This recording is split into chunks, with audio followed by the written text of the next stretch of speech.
জোরে হাতের তালে মুখে কথা জয় বাংলা।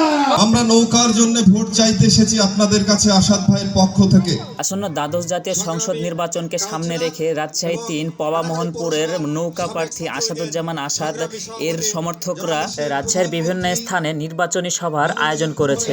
আজ কাটাখালী পৌরসভা ৮ নম্বর ওয়ার্ডে শ্যামপুর এলাকার মহিলা ভোটারদের নিয়ে নির্বাচনী সভার আয়োজন করা হয়েছে। এই আলোচনা সভায় রাজশাহীর আওয়ামী লীগের বিভিন্ন নেতাকর্মীরাও উপস্থিত ছিলেন।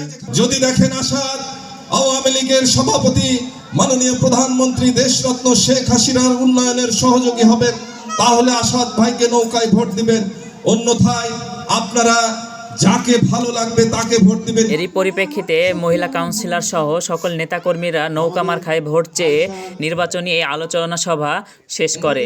এতক্ষণ বি চ্যানেল 1 এর সাথে থাকার জন্য অসংখ্য ধন্যবাদ। ভালো থাকবেন সে পর্যন্ত। আবারও আপনাদের সামনে অন্য কোনো ভিডিও নিয়ে হাজির হব। তো আল্লাহ হাফেজ।